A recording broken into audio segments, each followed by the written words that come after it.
Rocks out here in Music City, What do you want to talk about? Well, I want to talk about is read the Bible.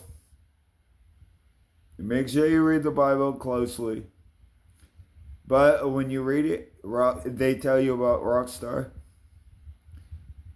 My intestines were born on the outside with my bill concorder wrapped around my neck. I was the first one in the United States to survive the surgery, let alone be living life.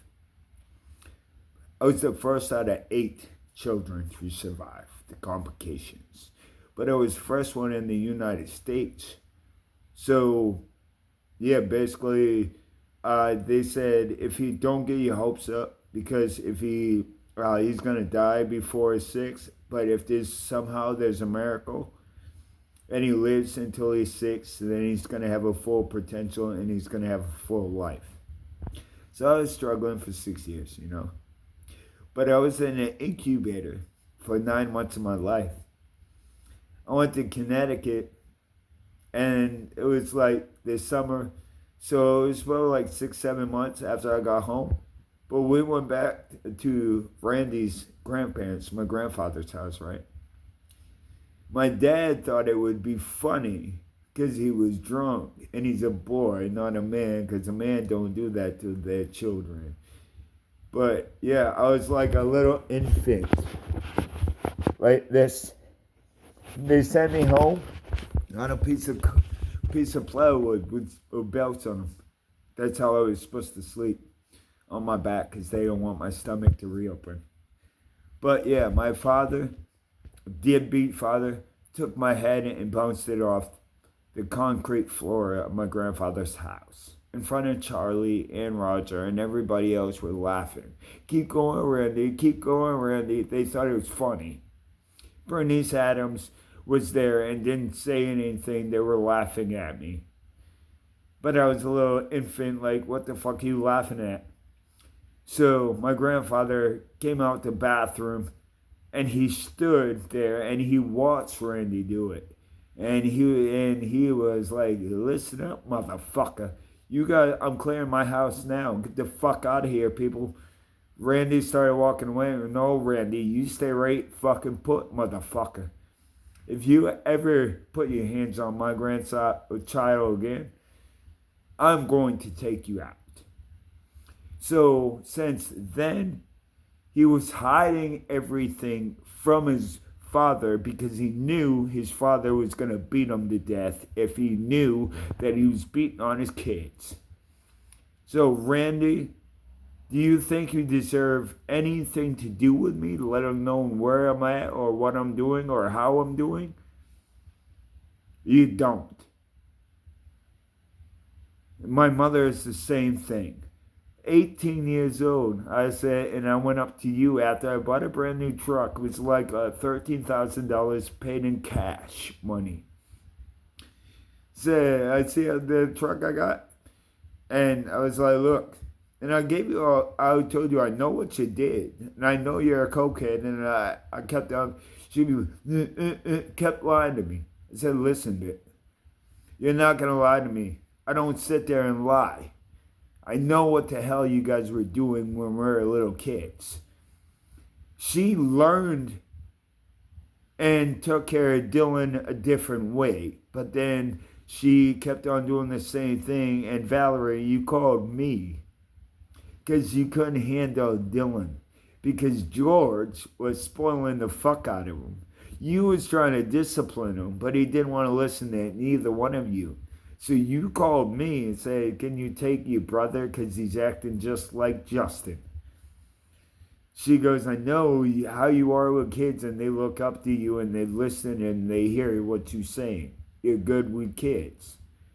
So I started taking Dylan, but I said, Mom, I'm going to take Josh and Matt because when I'm not at work, Dylan at least has company and people, they can play the video games together. So I'm not going to take Dylan and have him sit around and do nothing. So basically I took his 2 cousins.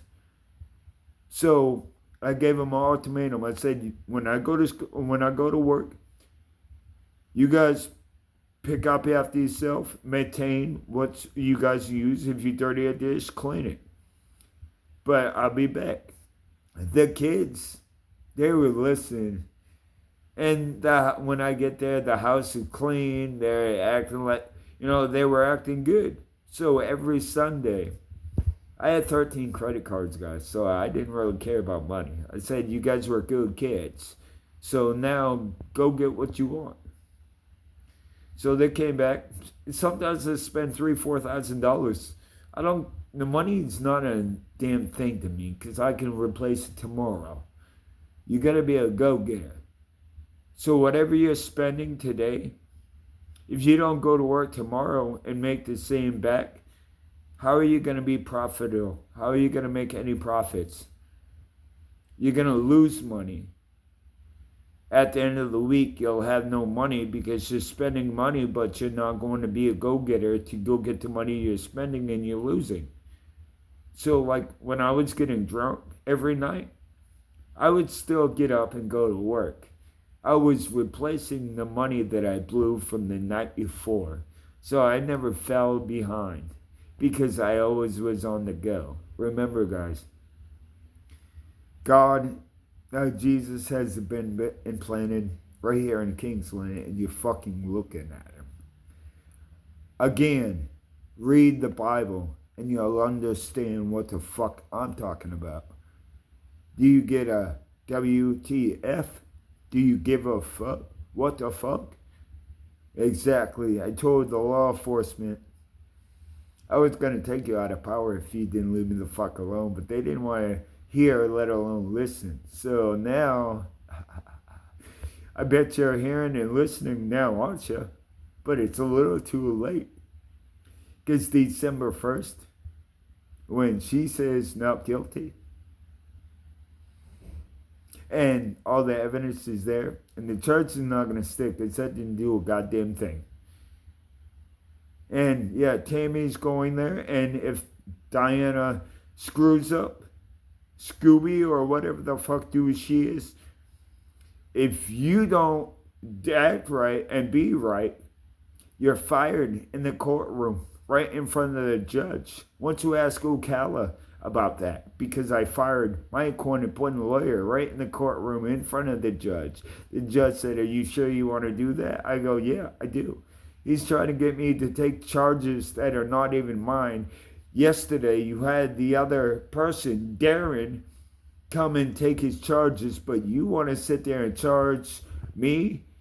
You cannot sit there and charge one person the charges and then turn around, charge the other person with the charges. You can't do that. It's against the law. But you guys don't give a fuck because you're trying to manipulate everyone, and you're pissed off because you can't manipulate me and brainwash me to believe your bullshit. So, who's blessed? I have gifts, and I have faith.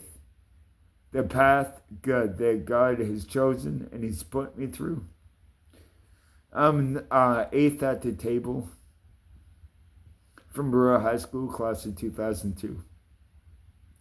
Are you guys connecting the dots yet? I am the human of diamonds. I'm an American child, but now I'm not a child. I'm an adult. I'm in adulthood. So the reason why we fighting so much, no, not fighting, but we're making a stand, is because when we're gone, the land goes to the younger generation, if it gets there. But they're mad because I'm from up north and you didn't think nobody would be here, Hardick. You said, "Oh yeah, it's supposed to be a lot easier than this, right? It's not supposed to be here, right? Not supposed to be here. It's supposed to be easier than this." I'm here for a reason, and that is to take you the fuck out. And the Athens, right? The girl, you are a screw up because you're the first one to live with the complications where the intestines born on the outside. You was the first one to live across seas. You don't understand, or you forgot.